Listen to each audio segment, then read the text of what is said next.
ที่กำลังติดตามช่องธรรมะเป็นทีมทีวีออนไลน์กลุ่มพระสงฆ์อุบาสกอุบาสิการ่วมกันเผยแผ่ธรรมะออนไลน์ไลฟ์สดทาง Facebook ทาง YouTube สถานีวิทยุ FM คลื่น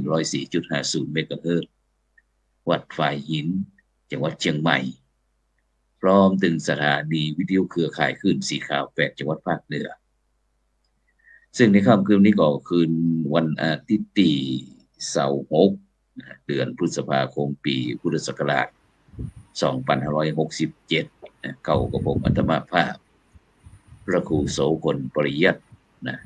ก็ได้นำรายการเห็นธรรมเห็นเราเห็นธรรมมาพบกับบรรดาท่านผู้ฟังท่านผู้ชมเป็นประจำทุกคืนวันอาทิตย์เวลาก็ตั้งแต่20:00 นเป็นต้นไปจนถึง20:00 นซึ่งบรรดาท่านผู้ฟังท่านผู้ชมก็สามารถที่จะให้กำลังใจโดยการกดติดตามกดไลค์กดแชร์เพื่อเป็นธรรมทานแชร์นักก็ได้บุญนักแชร์น้อยก็ได้บุญน้อยบ่แชร์ก็บ่ได้บุญหรือว่าจะร่วมสนับสนุนการเผยแผ่ธรรมะเอาทั้งช่องกับเป็นทีมของเราก็สามารถที่จะร่วมบริจาคชื่อบัญชีก็ออมบุญออมธรรมวันละบาททางธนาคารไทยพาณิชย์เนาะเลขที่บัญชีก็145244700-8ชื่อบัญชีก็พระมหาไทยธรรมกิจพระมหาชาญชัยพรหมประดิษฐ์แล้วก็พระอาจารย์ดร.จตุรงค์ชูศรีแห่บัญชีก็เป็นธนาคารไทยพาณิชย์เช่นเดียวกันเลขที่บัญชีก็3762253272ชื่อบัญชีก็พระมหาดวงทิพย์ปริยัติธารีดร.ปริญญาธรรม9ประโยคผู้ประสานงานเครือข่ายช่องธรรมะเป็นทีมทีวีออนไลน์ของเราซึ่งในวันนี้ก็เช่นเดียวกันบรรดาท่านผู้ฟังทั้งหลายวันนี้ออกอากาศที่อาคารพระธรรมสิทธาจารย์5ชั้นนะวัดระสิงห์วรมหาวิหารอำเภอเมืองจังหวัดเชียงใหม่ซึ่งในค่ำคืนวันนี้เป็นวันอาทิตย์ปกตินั้นก็บริเวณหน้าอาคาร5ชั้นนั้นก็เป็นสถานที่ลานจอดรถก็จะสับสนประมาทไปด้วยรถนะแต่วันนี้รู้สึกว่าเพราะว่าตอนแม่วันกลางวันนี่ก็ฝนตกประมาณ 2-3 โมงที่ฝนก็ตกก็ทำให้บรรยากาศในเมืองเชียงใหม่เขาก็ครึ้มฟ้าครึ้มฝนเช่นเดียวกันฉะนั้นก็บางทีบางแห่งก็บอกว่าเกิดหลังคาปืดหลังคาปลิวบ้องวัดว่าอารามตึงวันก่อนก่อละอ่อนที่จะมาห่วมออกพันธิษาจากโรงเรียนยุพราชวิทยาลัยก็จะมาออกอากาศพอดีไฟฟ้าก็ดับฝนก็ตกบอกว่าฉะนั้นก็ถือว่าในช่วงนี้ก็น่าจะเข้าสู่ฤดูฝนอย่างเข้าสู่ฤดูฝนจะ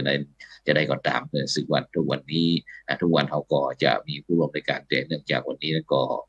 มีงานภารกิจที่สำคัญฉะนั้นเขาก็วันนี้เขาไปร่วมกับคณาจารย์จากช่องธรรมะเป็นทีมเขาก็มีท่านอาจารย์พระมหาวรเชษฐ์มหาวิริโยวัดสันปัญญางหลวงอำเภอเมืองจังหวัดลำพูนนมัสการครับท่านอาจารย์มหาวรเชษฐ์ครับผมครับนมัสการอาจารย์พระครูโสพลแล้วก็ครูบาอาจารย์ทุกรูปนะครับรวมถึงเจริญพรญาติโยมนักศิลปะทุกท่านก็วันนี้ก็นานๆทีจะได้มาร่วมรายการอาจารย์พระครูโสพลเนื่องจากว่าทางบางทีก็เป็นจำช่วงที่อบรมวิปัสสนากรรมฐานให้ญาติโยมบางทีก็ต้องอบรมผ้าใหม่ที่บวชเข้ามาใหม่บางทีก็ได้วันเวลาอาจจะมาตรงกันแต่ก็วันใดที่พอที่จะมีอบรมมีอย่างอื่นมีเทศที่ก็กับผมเองก็สามารถที่จะเข้ามาร่วมรายการได้ครับพระครูครับครับฉะนั้นก็ในช่วงนี้ก่อนจ่องทำให้เป็นทีมเขาก็อยู่ในช่วงที่ปรับปรุงรัฐอาจารย์เนาะซึ่งอาจจะการที่มนต์คณะครูบาอาจารย์ได้ร่วมประชุมกันสักน้อยหนึ่งครับเพื่อที่จะปรึกษาหรือกันเพราะว่าย่างเข้าปีที่5นะครับตอนนี้นะครับ4 ปีผ่านไปแต่อวยเหมือนกับโกหกนะครับแต่มันเปลี่ยนไปแล้วนะครับเปลี่ยนไปแล้วซึ่งคณะครูบาอาจารย์บางรูปบางท่านก็ต้องเดินทางไปปฏิบัติศาสนกิจตามสถานที่ต่างๆนะครับก็บ่ค่อยสะดวกก็เลย บางครั้งบางคราวก็ต้องอาจจะหายหน้าหายตาไปฟ้องนะครับว่าแวบมาฟ้องกับอย่างที่ตอนนี้ท่านอย่างท่านอาจารย์กลวิทย์วันตานี่ปั้นนะไปโพลที่12บรรณาเวียงเจียงหุ่งครับครับที่วันปาเจแต่ว่าเสียนี้อันครูบาถ้าครูบาคำถิ่นเจ้าจังหวัดเจ้าคณะจังหวัดเมืองเจียงหุ่งก็มาที่วัดนี่ครับอ๋อครับผมอ๋อเนื่องจากว่ามางานประชุมวันวิสาขาโลกที่มชลวังน้อยก็เลยมาเข้ามากราบท่านครูบาเนื่องจากว่าท่านครูบาเองก็เป็นเชื้อสายยองแล้วก็ครับเป็นมุงยองแล้วทีนี้ก็ท่านเองก็ได้มากราบสมัยที่วัดสัปยางหลวงนี่จัดปฏิบัติทุกปีแล้วก็ได้เข้ามาได้มาเข้าปฏิบัติที่วัดสัปยางหลวงครับก็เลยไม่ลืมบุญคุณท่านครูบาอาจารย์ก็เลยมากราบเข้ามากราบแล้วท่านครูบาก็ถือโอกาสนี้ได้มอบพระบรมสารีริกธาตุไปด้วยนะครับซึ่งก็เป็นการสร้างสัมพันธไมตรีอันดีงามต่อกันระหว่างจีนกับไทยครับครับสาธุครับซึ่งงานเมื่อระหว่างวันที่16นะครับเป็นถึงวันที่22นะครับพฤษภาคมที่ผ่านมานี้ก็ตั้งคณะสงฆ์จังหวัดเชียงใหม่นะครับก็ได้จัดกิจกรรมเรื่องสัปดาห์ส่งเสริมนะครับวันวิสาขบูชานะครับแล้วก็มีการมอบหน่วยอบรมประชาชนประจำตำบลดีเด่นนะครับระดับอำเภอแล้วก็หมู่บ้านรักษาศีล5ต้นแบบนะครับระดับอำเภอเช่นเดียวกันกับที่พระวิหารหลวงกับวัดพระสิงห์วรมหาวิหารแล้วก็ที่บนดอยสุเทพนะครับก็ซึ่งก็เป็นประจำทุกปีนะครับที่ก็จะมีประเพณีนะครับไหว้สาบารมีนะครับของอันพระธาตุพระบรมธาตุดอยสุเทพนะครับซึ่งโดยเฉพาะปีนี้นั้นก็คุณซิดก็เป็นบอกว่า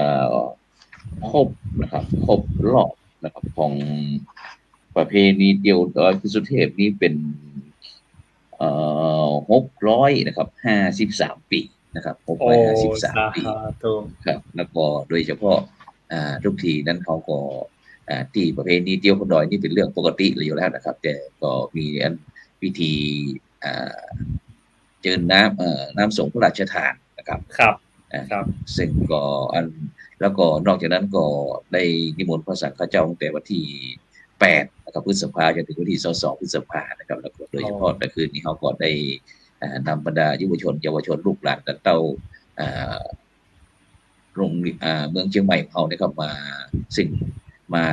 สรุปงานครับเพราะว่าเปิ้นมีโครงงานกับโครงงานเกี่ยวกับบอกว่าเกี่ยวกับโครงการสื่อยุคใหม่นะครับในวันวิสาขบูชานะครับซึ่งก็มีตึงประเด็กละอ่อนคนหนุ่มสาวในคนเนี้ยเป็นทำนะครับนักเรียนของเขาบอกว่าจะเป็นเรื่องการสวดสารพันญาถึงระดับประถมนะครับบรรยายธรรมนะครับโครงงานนะครับแล้วก็อย่างนี้โครงงานบรรยายธรรมสวดสารพันญาแล้วก็วาดรูปนะครับซึ่งก็เขาได้หันระเด็กละอ่อนรุ่นใหม่นะครับมาทำกิจกรรมนะครับลุกขึ้นมานะครับลุกขึ้นมาทำเขาก็จื่นอกจื่นใจนะครับแต่คืนนี้เพิ่นก็มาสรุปว่าถ้าเป็นไปได้ในอนาคตที่เพิ่นก็อยากจะมีส่วนนะครับในการที่จะมาจัดรายการจากช่องธรรมะเป็นทีมของเขาดีเลยครับผมก็บอกว่าก็ยินดีนะลูกๆไปเตรียมชื่อรายการไว้แล้วก็จะ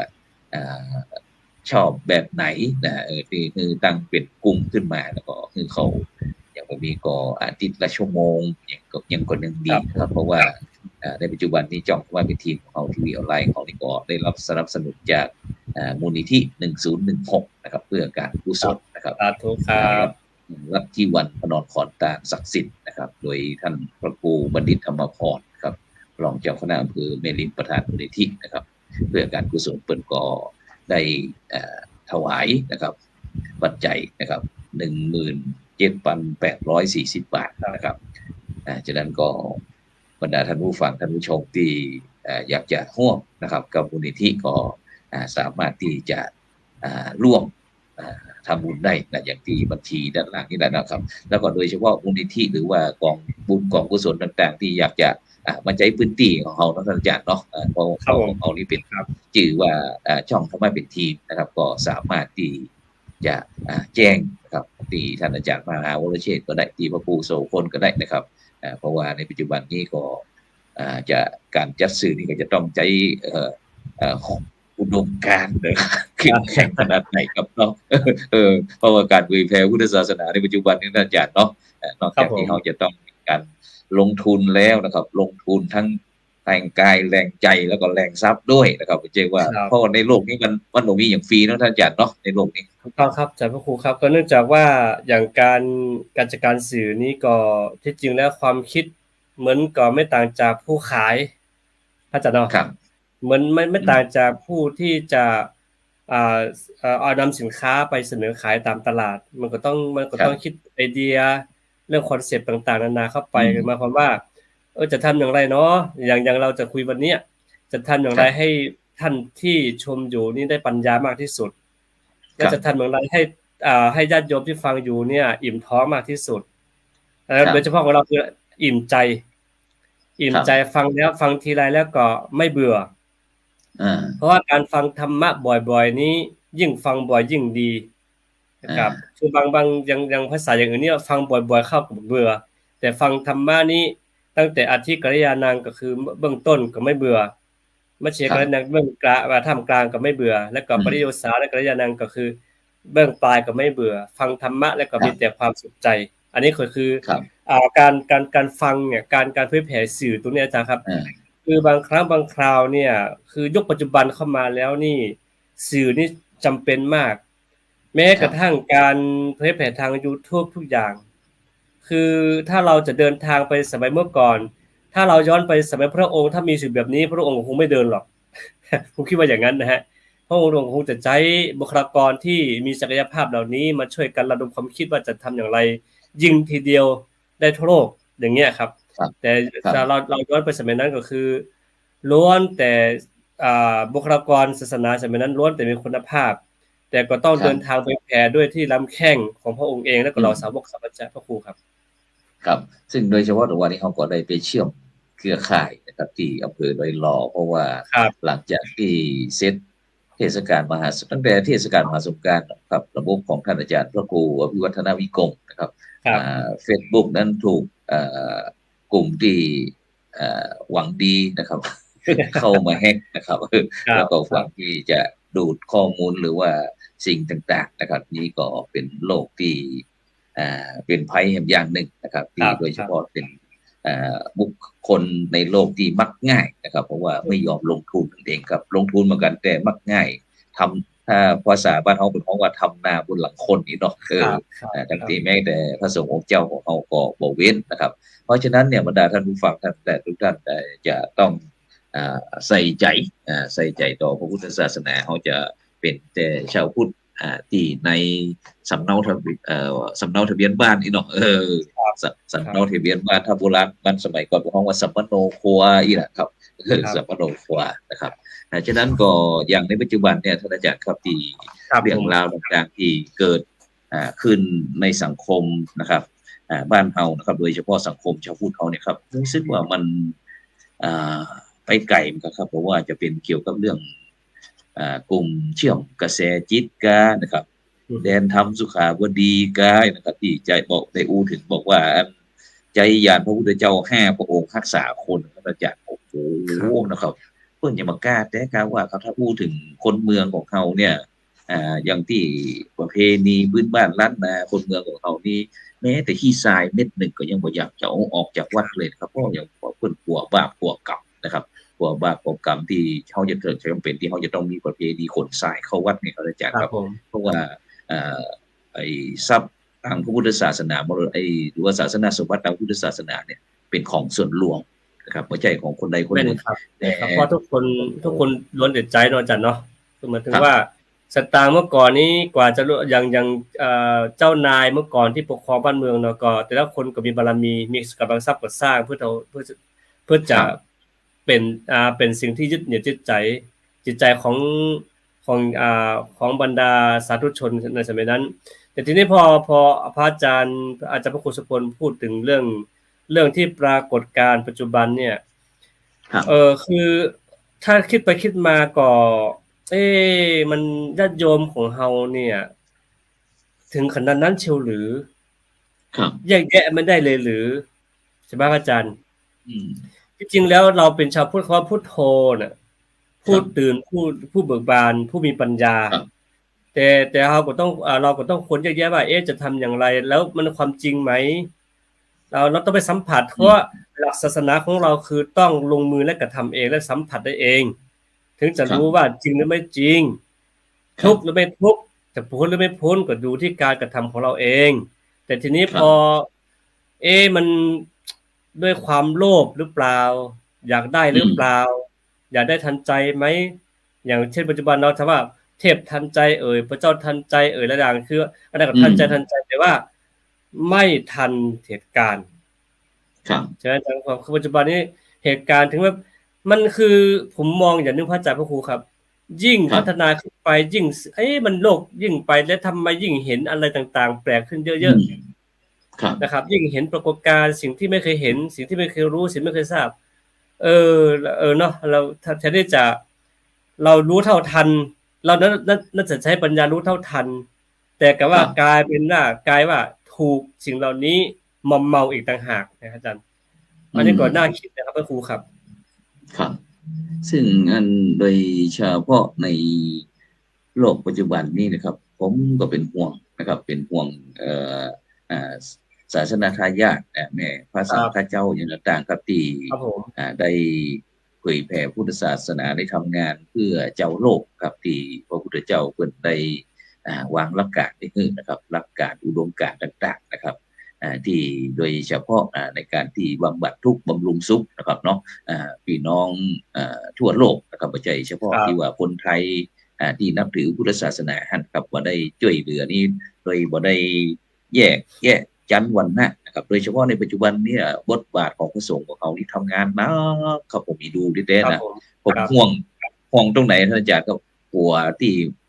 พระสงฆ์องค์เจ้าที่เป็นอุดมการณ์เนี่ยท้อแท้ครับเพราะว่าอย่างปัญหามันโอ้ยสารเพสารพัดเข้ามาครับซึ่งโดยเฉพาะ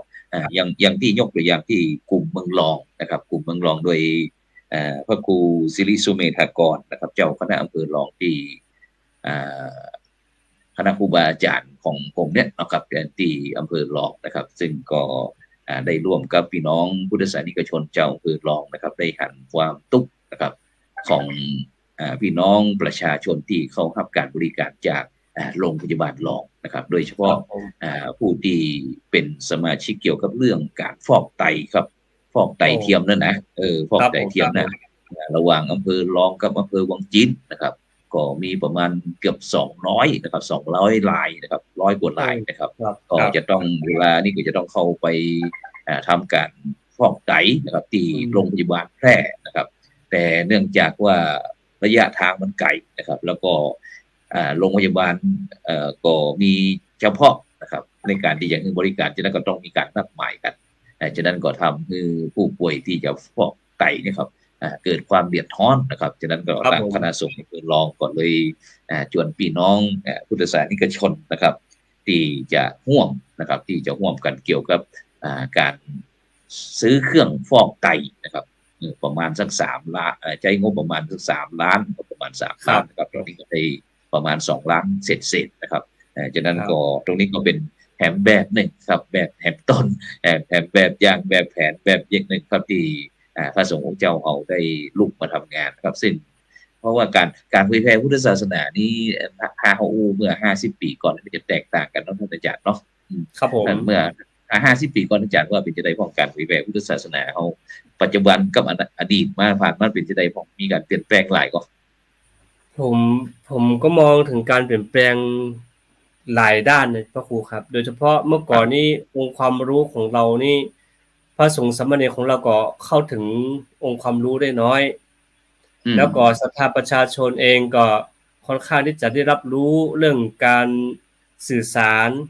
ค่อนข้างน้อยสังเกตดูง่ายพระอาจารย์พระครูครับคือแต่ละบ้านจะมีหมู่บ้านหนึ่งจะมีทีวีแค่เครื่องเดียวใช่ไหมอาจารย์แม่นแล้วไหนเราจะไปฟังจะไปชมสื่อด้านต่างๆถ้าจะไม่มีเลยเมื่อก่อนนี้เช่นท่านวอเนี่ยอย่างท่านวอที่จะเผยแผ่ธรรมทีหนึ่งได้เนี่ยต้องไปจองคิวใช่ไหมอาจารย์ครับดังๆที่จะไปเทศน์ต้องจองคิวนั่นนี่แต่ณปัจจุบันนี่คือมันต่างตรงที่ว่าเรามีสื่อสารเป็นเครื่องมือเราสามารถชมได้ทุกที่ แม้แต่แม้กระทั่งการเดินทางเราสามารถที่คุยกันได้และสามารถที่จะชมได้เลยอันนี้คือถ้าสมมติว่าเราใช้สื่อให้เป็นประโยชน์เนี่ยเราย่อมได้รับอาหารใจทุกขณะทุกสถานที่ในกรณีที่อาจารย์พระครูพูดเมื่อกี้ว่าการที่พระสงฆ์ลุกขึ้นมาเป็นแกนนำในการช่วยเหลือชาวบ้านเนี่ยอันนี้ถือว่าเป็นเรื่องดีมากครับอาจารย์พระครูครับเนื่องจากว่าพระสงฆ์เราถ้าไม่ออกมานำทางจิตวิญญาณของญาติโยมเนี่ยญาติโยมไม่มีที่พึ่งนะฮะเนื่องจากว่าญาติโยมเองคือไปพึ่งโรงพยาบาลก็ไปอย่างที่อาจารย์พระครูพูดเมื่อกี้แหละไปพึ่งทุกแทบจะทุกวันแต่สิ่งที่ได้มาคือไม่หายขาดแต่ที่นี้เราก็จิตใจเราก็ต้องรักษาไปด้วยนะครับถ้าจิตใจเราไม่รักษามันห่อเหี่ยวทั้งกายทั้งใจเนี่ยมันไม่มีภูมิต้านทานเลยไอ้ตรงนี้คือเราต้องการเข้าถึงเนี่ยการเข้าถึงถ้าพูดถึงอดีตกับปัจจุบันเนี่ยมันต่างกันเยอะมากเมื่อก่อนนี้เราเข้าถึงการเดินทางเมื่อก่อนก็ยากด้วยจะไปเผยแผ่ธรรมะทีหนึ่งเนี่ยก็ยากค่อนข้างลำบากแต่ก่อนทีนี้การต้องจ้างคนขับไปก็ไกลบางทีเสี่ยงการเกิดอุบัติเหตุด้วยได้ด้วยนะฮะแต่ณปัจจุบันนี้ไม่จำเป็นต้องเดินทางไปแล้วแต่อย่างเช่นวันนี้เนี่ยครับยกตัวอย่างง่ายว่ายกตัวอย่างง่ายว่าวันนี้เราเองต่างคนต่างอยู่แต่ว่าเราสามารถที่จะรับชมแล้วก็ฟังไปพร้อมกันทั่วประเทศและก็ทั่วโลกด้วยอันนี้ถือว่าการเปลี่ยนแปลงตัวนี้ถือว่าดีมากแต่ทีนี้การถ้ามองว่าในเมื่อโลกของเราทันสมัยขนาดนี้แต่ปัญหาทำไมเยอะขึ้นหรือว่าอดีตนั้นเราไม่มีสื่อแล้วก็ไม่มีการสะท้อนมุมมองอย่างนี้หรือเปล่านะครับไม่มีสื่อที่จะถ่ายได้ไวบันทึกได้ไวแล้วก็นำมาลงโซเชียลได้ไวแต่ก็มีปัญหาที่แต่ทีนี้เราคือหมายความว่ายิ่งเห็นปัญหาเหล่านี้เรายิ่งสะท้อนมาหาตัวเราว่าเราควรทำอย่างไรนะครับอย่างที่อาจารย์พูดว่าพระหนุ่มเนียนน้อยที่มีกำลังเนี่ยกลัวจะท้อไปก่อนตรงนี้ก็นอกจากว่าต้องมีท่อน้ำเลี้ยงจากพระผู้ใหญ่หรือผู้ปกครองเราด้วยถ้าไม่มีถ้าผู้ปกครองเราแล้วใจไม่กว้างพอแล้วก็มองศิษยานุศิษย์และลูกศิษย์ของตนเองว่าจะมาแข่งขันกับตนเองก็การทำงานก็จะไม่ไปข้างหน้าศาสนาของเราก็จบตรงแค่นี้เพราะว่าการจะสืบทอดนั้นพระพุทธเจ้าไม่ได้ฝากไว้เฉพาะคนใดคนหนึ่งเรื่องศาสนาฝากไว้ให้บริษัทสี่อันมีภิกษุณีแต่ในกรณีภิกษุของเราถ้าสมมติว่าไม่มีกำลังไม่เพียงพอปุ๊บเนี่ยเพราะว่าการเผยแผ่ของ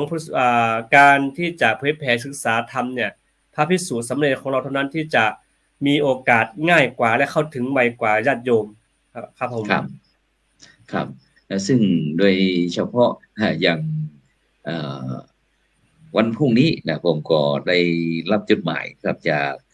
สำนักงานเขตพื้นที่การศึกษาประถมศึกษาลำพูนเขต1นะครับ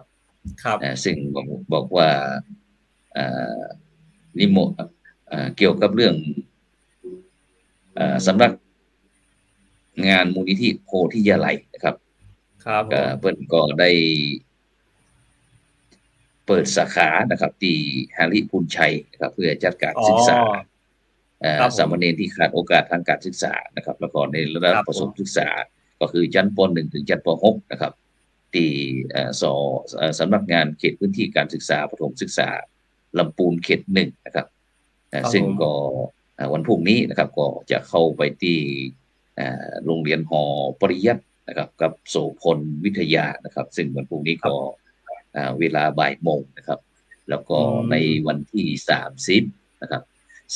31นี้ก็จะมีการสัมมนานะครับผู้ภาคสอนศิลธรรมในโรงเรียนของคณะสงฆ์จังหวัดเชียงใหม่200รูปนะครับที่วัดดอย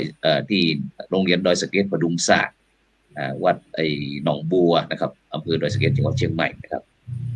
ซึ่งโดยเฉพาะนี่ก็คือการเตรียมความพร้อมนะครับที่จะติดปัญญาวุฒโธนะครับคือก็ภาคสอนศิลธรรมก่อนที่จะเข้าไปปฏิบัติ หน้าที่ภาคสอนศิลธรรมประจำปีการศึกษา2567ปีความจริงโรงเรียนก็เปิดแล้วนะครับแต่เขาก็ครับ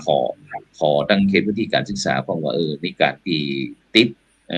อาวุธทางปัญญาคือเปิ้นคือเทคนิคทางประสบการณ์ต่างๆเพราะว่าในปัจจุบันนี้เราโดยเฉพาะ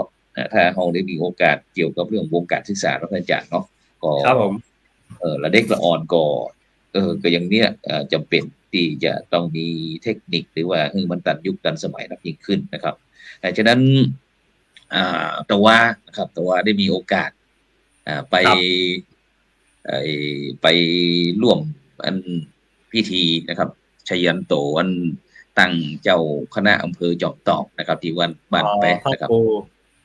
พระครูสุจิตปัญญารัตน์นะครับวัดบ้านแปะนะครับเจ้าคณะอำเภอเสร็จแล้วก็ในภาคบ่ายนะครับภาคบ่ายนั้นก็พระเดชคุณหลวงพ่อพระพรหมเสนาบดีนะครับเจ้าคณะภาค7กรรมการมหาเถรสมาคมครับพร้อมตั้งหลวงพ่อเจ้าคุณพระเทพสิงหวรอาจารย์ดรพร้อมเป็นคณะสงฆ์จังหวัดเชียงใหม่นะครับก็ไปร่วมพิธีเปิดโครงการอบรมพระวิปัสสนาจารย์ผลเหนือหรือภาคเหนือนะครับรุ่นที่14ที่วัดพระธาตุสีจอมทองนะครับอำเภอจอมทองจังหวัดเชียงใหม่ของเราครับซึ่งก็มีกำหนดการกำหนดเปิดตวาปฐมนิเทศตวาครับตั้งแต่วันที่25นะครับจนถึงจะหมดต่อวันที่10กรกฎาคมนะครับพุทธศักราช2567นะครับซึ่งก็เป็นโครงการ45วันครับอบรม14รุ่นครับอาจารย์ครับในนี้ก็เหมือนกันครับนี่ก็เป็นการเตรียมความพร้อมนะครับเพราะว่าทางคณะสงฆ์ไทยเฮานั้นก็มีมตินะครับมหาเถรสมาคมนั้นคือวัดทุกวัดนะครับได้จัดพื้นที่นะครับสำหรับการเจริญจิตภาวนาหรือว่าการคณะสัตยาญาติโยมนะครับมาใช้ในพื้นที่ของที่วัดเนี่ยเกิดประโยชน์ต่อชุมชนนะครับท่านอาจารย์ครับซึ่งตัวนี้มีพระวิปัสสนาจารย์ประมาณ179รูปครับท่านอาจารย์มาครับผมตัวนี้ครับผมสาธุนะครับตอนแรกนี่คือทางสำนักคือจะรับประมาณ120แต่แสดงว่ามีผู้สนใจเยอะครับก็เลยจำเป็นต้องเกินเป้าหมายก็หมายก่อนหน้าอนุโมทนาปีนี้คือถือว่าเป็นปีแรกที่คณะสงฆ์เมืองยองเชียงตุเมืองยองเนี่ยส่งเมืองยองเข้าประกวด4รูปนะครับทั้งเมืองพะยางทั้งเมืองยอง4รูปก็ถือว่าเป็นมิตรหมายที่ดีมากครับก็ถ้าผมก็ไปทั้งอาจารย์ดร.นครขึ้นไปรับอำนวยความสะดวกให้ท่านตั้งแต่ไม่สายถึงจำทองก็ได้ไปรับมาครับผมคือที่จริงแล้วเรื่องวิปัสสนากรรมฐานเนี่ยครับเป็นการฝึกฝนอย่างของตนอย่างแท้จริงโดยเฉพาะฝึกฝนความอดทนฝึกฝนความด้านจิตใจของเราเองขัดเกลาเรื่องสภาพกิเลสทั้งหลายที่เราไม่เคยขัดเกลามาก่อนเนี่ยโดยเฉพาะท่านที่ไม่เคยเข้าวิปัสสนากรรมฐานแล้วมาขัดเกลาเนี่ยจะกระจ่างได้ชัดได้ไวด้วยถ้าท่านที่เข้ามาแล้วปุ๊บเนี่ยก็เป็นพลญาณเป็นตัวความรู้เนี่ยก็คืออารมณ์สภาวะมันก็จะต่างกันไปนิดนึงยกตัวอย่างตอนที่ผมเข้านี่ผมไม่เคยเข้ากรรมฐานนะครับอาจารย์พระครูไม่เคยเข้าเลยครับไปเข้านี่มันปฏิบัติได้ไวคือเราไม่มีอะไรสงสัยพอครูบาอาจารย์แนะนำอันนี้นะปุ๊บผมก็ทำตามนั้นก็ไปได้ไวรู้สึกว่าสภาวะมันเพิ่มขึ้นมันก็ไปได้ไวเนี่ยเพราะฉะนั้นระหว่างคนที่ท่านที่มีประสบการณ์กับไม่มีประสบการณ์เนี่ยมันก็จะต่างกันผมก็หวังว่าบรรดาพระสงฆ์ที่จากเมืองยองมาเข้าเนี่ยก็คิดว่าน่าจะได้อะไรดีๆไปเยอะกลับไปสู่มัตตภูมิคือว่าไปเผยแผ่หลักธรรมทางนู้นเนื่องจากว่าทางนู้นไม่มีเลยไม่มีสำนักวิปัสสนากรรมฐานเลยไม่มีพระวิปัสสนาจารย์เลยไม่มีพระที่จะนำจิตวิญญาณของญาติโยมด้านนี้เลยมีเฉพาะทางด้านพิธีกรรมศาสนาพิธีต่างๆเยอะแยะมากมายครับแต่ว่าด้านจิตวิญญาณด้านการเผยแผ่หลักธรรมโดยตรงเช่นนี้ไม่มีดังนั้นก็เป็นน่าดีใจครับดีใจมากๆคือความหิวโหยทางด้านจิตใจของญาติโยมเยอะมากนะครับแต่บุคลากรของเรามีน้อยเนี่ยก็ผมคิดว่าท่านได้กลับไปแล้วปุ๊บเนี่ยก็คงจะมีสำนักวิปัสสนากรรมฐานเกิดขึ้นในเมืองยองอย่างน้อย2-3-4ประมาณ 3-4-5 แห่งครับครูครับครับซึ่งหลายท่านหลายคนก็อาจจะถาม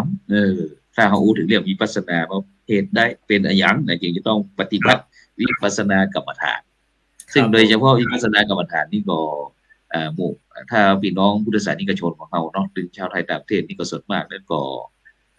ชอบทำบุญครับอาจารย์เนาะทำบุญเพราะว่าจะเป็นก่อสร้างห้างแปลงก่อสร้างห้างแปลงทำนู่นทำนี่การสร้างน้ำบ่อก่อศาลาสร้างโบสถ์สร้างวิหารสร้างวัดสร้างวานี่ถือว่าเยอะมากๆครับเนาะครับนี่ก็เป็นมันเกินความจำเป็นนะอาจารย์เนาะเกินความจำเป็นเวลาตอนนี้สร้างให้นกพิราบอยู่แต่อันเปิ่นมันว่าเปิ่นก็ทำบุญเหมือนกันแต่ถ้าทางพุทธศาสนาในการทำบุญหรือว่าการทำความดีของเขาเนี่ยในทางพุทธศาสนานั้นเขาก็จะหันแต่พี่น้องพุทธศาสนิกชนเรื่องการทำบุญก็คือเรื่องการตามสังฆทานสังสลากพัดในต่างๆที่ว่านี้แล้วก็ที่นี่เป็นเพียงขั้นแรกเนาะส่วนขั้นที่สองก็คือเรื่องการทำบุญก็คือเรื่องการรักษาศีลครับก็คือเรื่องการรักษากายวาจาเป็นปกตินะครับนี่เป็นขั้นที่สองส่วนขั้นที่สามก็คือเจริญจิตภาวนานี่ขั้นสูงสุด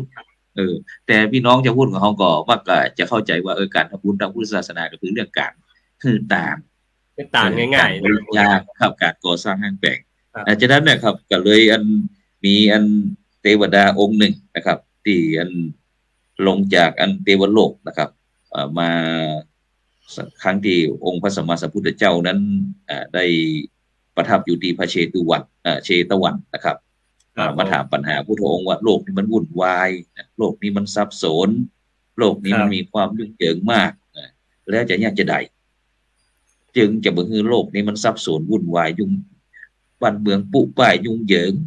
พระเจ้าค่ะนะครับซึ่งพระพุทธเจ้าก็ตั้งปัญหาแก่เทวดาสีเลปฏิตายะนโลสะปัญโยจิตตังปัญจัญจะภาวยังอาตาปีนิปโกภิกขุโสอิมังวิชัดเยชนะติซึ่งแปลว่าบุคคลผู้ตั้งอยู่ในศีลทำสมาธิคือเกิดยังมีวิปัสสนาปัญญาคือเกิดบุคคลผู้นั้นก็จะสางซึ่งความยุ่งเหยิงความซับซ้อนวุ่นวายของโลกนี้ได้ครับผมท่านอาจารย์ครับเนี่ยที่พระพุทธเจ้าบอกว่าที่เขาจะสามารถที่จะสะสางปัญหานี้ได้ก็คือจะต้องอยู่ในศีลทำคือสมาธิเกิดแล้วก็ยังมีวิปัสสนาปัญญาครับฉะนั้นท่านอาจารย์ลองช่วยแสดงความคิดเห็นอีกสักน้อยหนึ่งยังศีลคือเกิดยังปัญญาหรือวิปัสสนาญาณนะครับครับสาธุขอบคุณครับเรื่องนี้นี่ก็ถ้าเราทำได้จริงนะอาจารย์ครับโดยเฉพาะศีล5นี่นะครับอาจารย์ครับเราจะสามารถรักษาคุ้มครองตนเองให้พ้นจากพยันตรายทั้งหลายทั้งปวงได้จริงโดยเฉพาะภายรอบข้างเนื่องจากว่า1เราไม่สำรวมกายวาจาใจเนี่ยมันจะเป็นภัยรอบข้างคือทุกวันนี้เราส่วนมากก็คือไปมองคนอื่นมากเกินไปเอาคนอื่นมาสนใจมากเกินไปไม่สนใจตนเองก็ออกจากกายวาจาใจของเราไปทำให้เป็นภัยสังคมและก็รอบด้านที่จริงแล้วองค์พระสมมาเจ้าว่าต่างคนต่างรักษาศีลต่างคนต่างรักชีวิตตัวเองนี่นะทุกคนไม่มีคำว่าเบียดเบียนกันหรอกครับอาจารย์พระครูครับทุกคนต้องอยู่ในร่องในรอยของตนเอง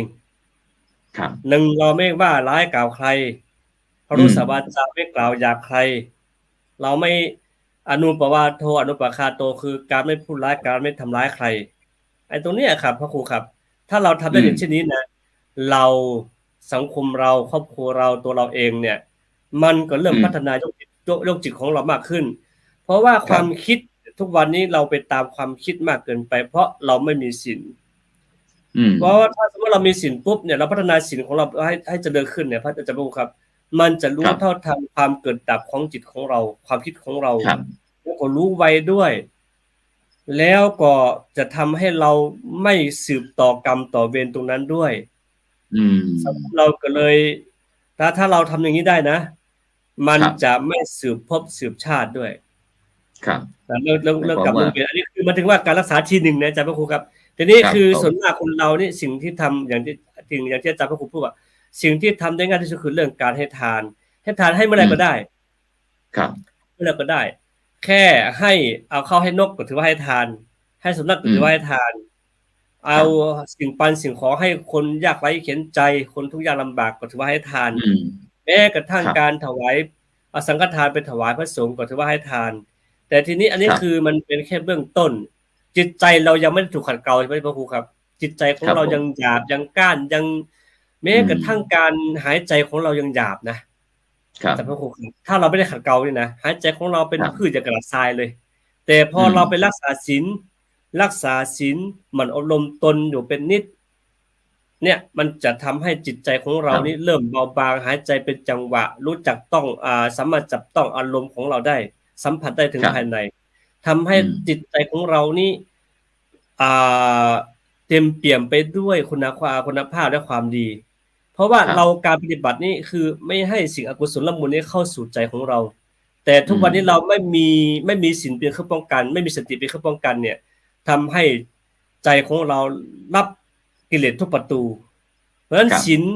จึงเป็นเครื่องป้องกันและอบรมจิตใจของตนให้อืมสูงขึ้นแล้วก็พัฒนาต่อไปถ้าศีลตั้งมั่นสมาธิเราจะเกิดย่อมตั้งมั่นสมาธิตั้งมั่นแล้วครับปุ๊บเนี่ยจะทำให้ปัญญาของเราวิปัสสนาญาณ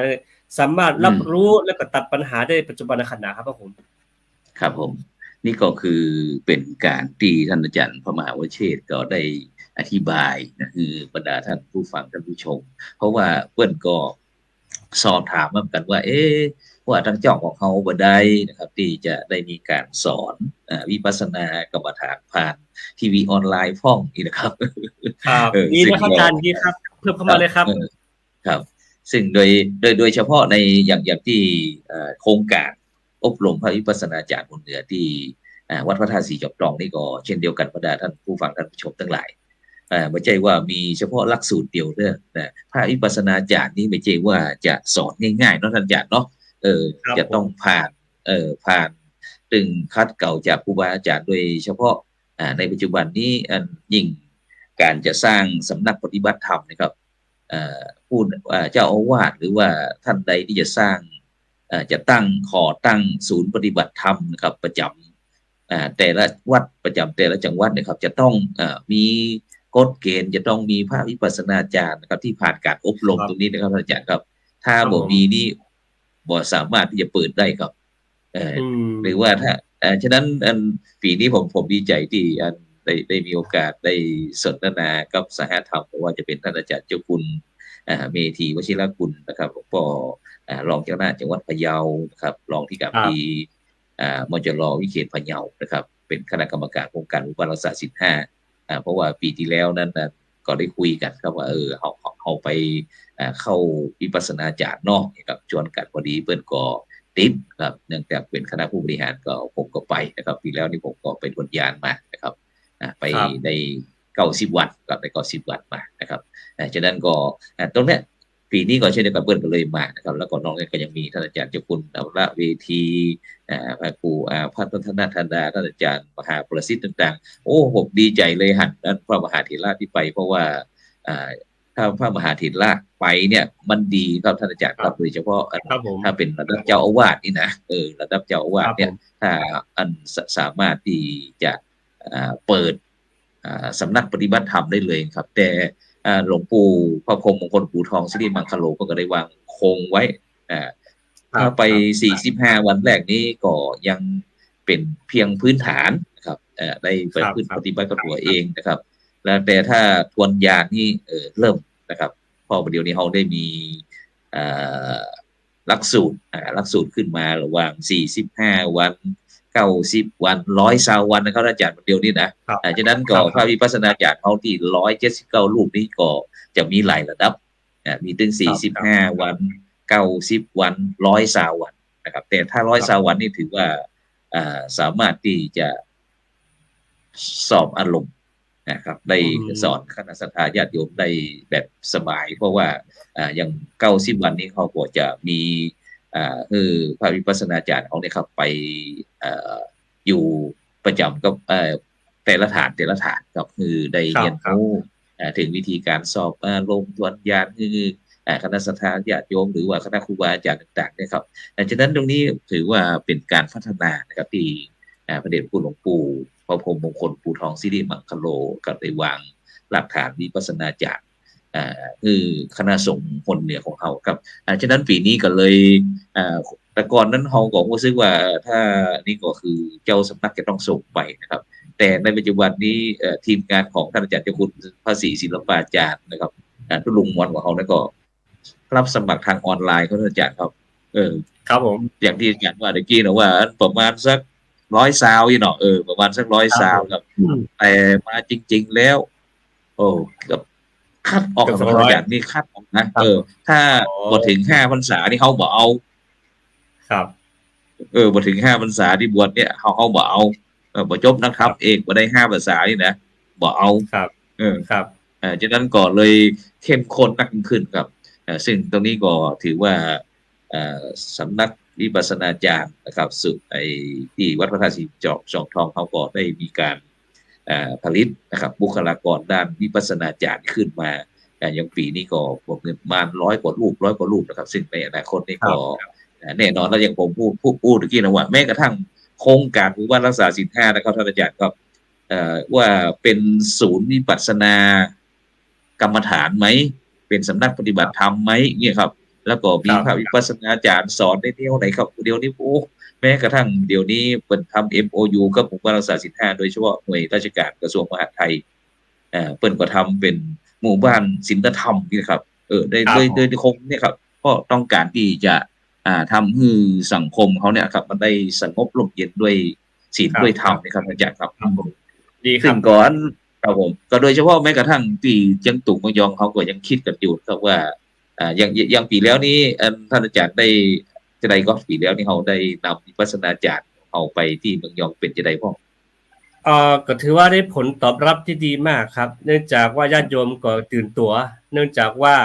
แนวนี้ยังไม่เคยมีครับคือส่วนมากพี่น้องทางพูดนี้เขาจะตกแบบพุทโธมาลูกประกรรมครับลูกประกรรมแล้วก็ตกพุทโธไปแต่ก่อนทีนี้เราคือไม่เกิดผมเองก็คือเวลาไปทุกครั้งก็ติดตามว่าการพัฒนาหรือว่าการนั่งสมาธิภาวนาหรือการอบรมจิตใจของผู้เฒ่าแก่ทางนู้นเนี่ยพัฒนาขึ้นบ้างไหมผมก็สอบถามอยู่ว่าพัฒนาอย่างไรล่ะตกรูปประคำแล้วรู้สึกอย่างไรมันก็คือคำตอบแบบชัดเจนคือคำตอบได้แบบชัดเจนก็ทีนี้พออาจารย์เจ้าคุณวัดลำเพิงแล้วก็อาจารย์ครับภาวนาธรรมพิรัตน์อาจารย์ใหญ่เขาครับอาจารย์เจ้าคุณอาจารย์เจ้าคุณพระ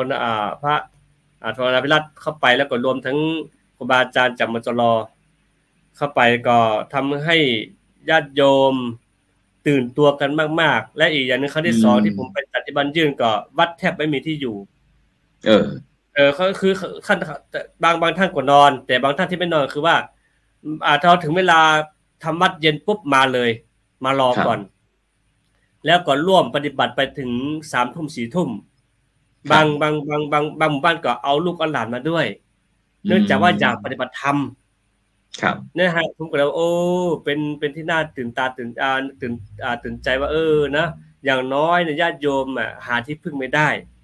ปีนี้ก็เลยได้มึงยอมมา3 รูปเมืองพญาหนองรูปก็น่าจะเป็นเสาหลักในการเผยแผ่หลักปฏิบัติแบบนี้ต่อไปครับพระครูครับฉะนั้นเมื่อกี้ได้ยินอาจารย์ว่านอนวัดนี่หมายถึงนอนวัดจะได้ครับนอนในช่วงเข้าพรรษาวันโกนหรือว่าจะได้วันโกนกลางพรรษาช่วงกลางพรรษาก็เข้าครับคือหมายถึงว่าเข้าพรรษาปุ๊บก็คนอายุ50ขึ้นไปเนี่ยทุกคนต้องไปนอนวัดนะครับจะได้อะไรไม่รู้เพียงแต่ว่าเป็นนอนให้เป็นกิจลักษณะไปนะครับแต่ทีนี้คือช่วงกลางพรรษาเนี่ยญาติโยมจะว่างกันคือทุกคนน่าจะได้ปลูกข้าวปลูกน้ำแล้วก็จะไปเข้าวัดฟังธรรมแบบล้านนาแล้วเมื่อก่อนนะฮะเทศแบบทำนองนั้นไปแต่ทีนี้จากนั้นไปปุ๊บเนี่ยก็มีการทำวัดเช้าเย็นแต่ทีนี้การปฏิบัติก็น้อยนะการปฏิบัติน้อยไม่มีใครอบรมไม่มีพระที่จะนำอบรมญาติโยมเหล่านี้นะครับก็คือพอเราไปเปิดปุ๊บเนี่ยมันเข้าถึงง่ายนะเรื่องหลักวิปัสสนากรรมฐานเนี่ยเข้าถึงง่ายมันจะไม่มีพิธีต้องอะไรหรอกเพียงแต่ว่าขอเราแค่เดินนั่งแล้วก็ใช้สติให้เป็นประโยชน์มากที่สุด พออย่างที่ผมไปอย่างที่ผมไปที่บันยื่นใน7 วันเนี่ยทุกคนสัมผัสได้ทันทีบอกว่าเมื่อก่อนนี่ตัวกดหนักใจกดหนักแต่พอปฏิบัติแค่มาทุกวันปุ๊บรู้สึกว่าจิตใจเบาหายใจคล่องหายใจรู้สึกสัมผัสถึงภายในได้นี่ทำให้เขาสัมผัสได้จริงๆเนี่ยทำให้เขาตื่นตัวมากขึ้นครับอาจารย์พระครูครับอ๋อหมายความว่าเนี่ยแต่ก็ได้แต่นะครับได้อย่างผมมีเขาก็ได้เมื่อได้เรียนรู้นะครับได้ศึกษานะครับปริยัติแล้วก็นำมาปฏิบัตินะครับแล้วก็เป็นปฏิเวทก็คือผลของจากการปฏิบัติว่าทำให้ใจสบายนักยิ่งขึ้นนะครับเนาะครับผมฉะนั้นก็หมายความว่าที่เมืองยองหรือว่าเชียงตุงของเขานี่ปัจจุบันนี้ก็ยังมีคณะศรัทธาญาติโยมโดยเฉพาะบุคคลที่บอกว่าจะเป็นตึงแม่ยิงเป็นตึงปัจจัยอายุ50 ปีขึ้นนี่เนาะไปนอนที่วัดนี่เนาะโอ้เป็นนอนวัดเลยครับดีซึ่งตอนนี้อันตั้งประเทศไทยของนี่มันจะบ่มีแล้วก็ท่านอาจารย์ครับแต่อาจจะมีทั้งมันรอบแต่บนแน่ใจเหมือนกันเพราะว่าเขาบ่ได้ออกไปรอบนอกกับแต่ที่วัดอินทปัญญารามของเขาก็เช่นเดียวกันกับบ่มีโดยเฉพาะมาเจอโควิดนี่ก็จะต้องมีการปรับในการฟังเทศน์ฟังธรรมนะครับถ้าสมัยก่อนนั่นก็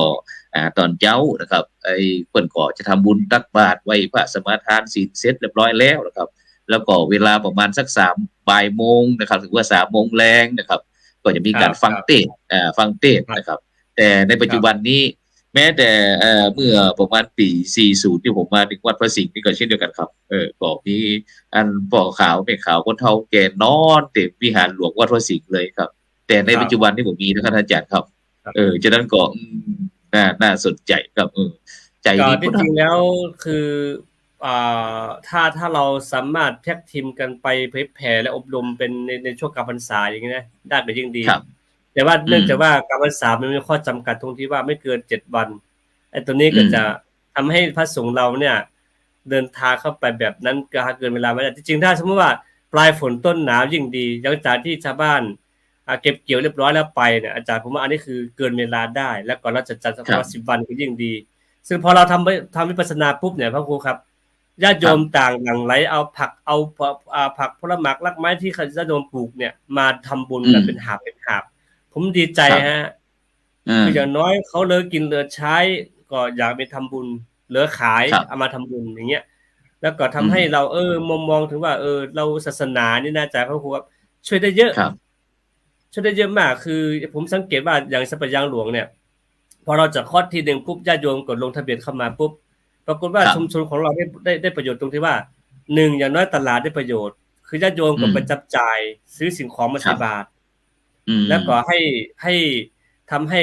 วัดของเราเองบางสิ่งบางอย่างไม่มีคนดูแลไม่ทั่วถึงก็โยมก็ช่วยกันทำความสะอาดจริงๆแล้วใครว่าศาสนาเนี่ยไม่มีประโยชน์ต่อชุมชนนะผมว่ามีประโยชน์ต่อชุมชนมากๆครับครูฉะนั้นมันก็อยู่ที่ก็มันก็ยังเกิดขึ้นในท่านอาจารย์เนี่ยถ้าบุคคลบอกว่าวัดเนี่ยบอกมีประโยชน์ต่อชุมชนเขาก็จะหันสิ่งที่เกิดขึ้นในวงการประเทศไทยเขาเนี่ยอย่างเมื่อกี้ที่เขาบอกว่าเรื่องไอ้กลุ่มกระแสเชื่อมจิตพ้องนะครับใจพลังพระเจ้า5 พระองค์เนี่ยพระพุทธเจ้า5 พระองค์เนี่ยท่านอาจารย์ครับเนี่ยถ้าเป็นเจ้าพุทธเนี่ยไปเล่นของสูงขนาดนี้ผมว่ามันตกนรกชัดๆนะครับเรื่องเมืองของครับซึ่งผมได้มีโอกาสเดินทางไปที่ประเทศอินเดียประมาณ3 ครั้งก็เช่นกันครับซึ่งก็ได้อานิสงส์นะครับจากเรื่องที่เราได้ช่วยกันเผยแพร่ตามบอกว่าจะเป็นมูลนิธิพระบรมธาตุดอยสุเทพนะครับสำนักงานพุทธศาสนาแห่งชาติแล้วก็สำนักงานกรมการศาสนาเนี่ยผมได้ไป3 ครั้งเพราะว่าพระเดชคุณหลวงพ่อพระธรรมวชิรโสพลนะครับหรือว่าหลวงพ่อเทพโกศลเดิมที่เจ้าอาวาสวัดศรีโสดาเมื่อเปิ่นดำรงตำแหน่งเจ้าคณะจังหวัดเชียงใหม่ครับเปิ่นก็บอกว่าพระครูเป็นคนที่เจ้าทำงานจะต้องไปนะครับนะผมก็คัดบ่ได้นะครับก็ต้องไปครับฉะนั้นบรรดาท่านผู้ฟังท่านผู้ชมที่วันนี้เขาก็ได้มาอู้กันเกี่ยวกับเรื่องต้นเรื่องการเรื่องงานเรื่องกิจกรรมทางพุทธศาสนาสัปดาห์ส่งเสริมวันวิสาขบูชาที่ผ่านมาแล้วก็มาถึงเรื่องโครงการอบรม วิปัสสนาจารย์หนเหนือหรือภาคเหนือของเขาจากที่วัดพระธาตุสีจอกตองตั้งแต่วันที่25พฤษภาคมจนถึงวันที่10กรกฎาคมซึ่งก็จะมีกำหนด45 วันนั้นท่านอาจารย์เนาะ45 วันหลังจากนั้นผมแถมประมาณให้มันสัก10 กว่าวันก็จะเข้าพรรษาแล้วนะเสร็จเข้าพรรษาแล้วครับโดยเฉพาะอันแต่ว่ามีท่านอาจารย์เจ้าคุณชยานันทมุนีครับ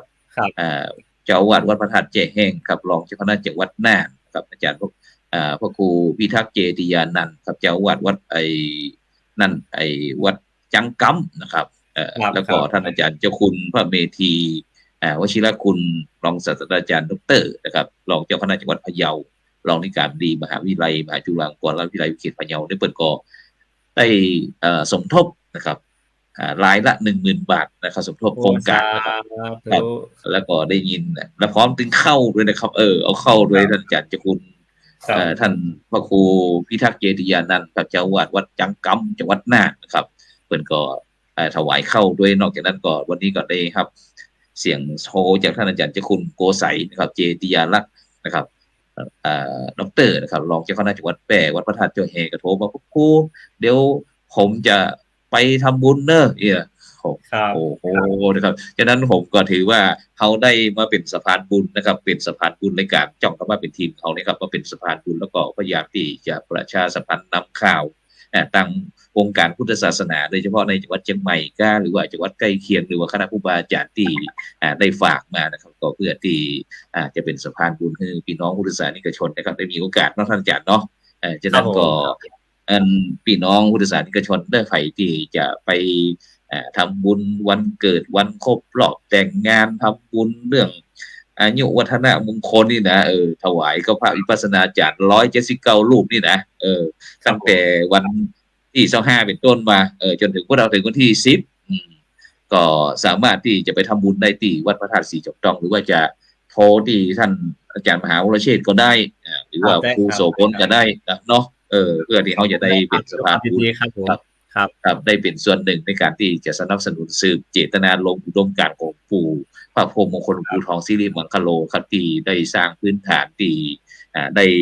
ฝากกับพระพุทธศาสนาไว้กับพระวิปัสสนาจารย์กับพุทธบริษัทของเขานะครับจากนั้นเหลือเวลา2 นาทีครับท่านอาจารย์มีข่าวประชาสัมพันธ์อย่างพวก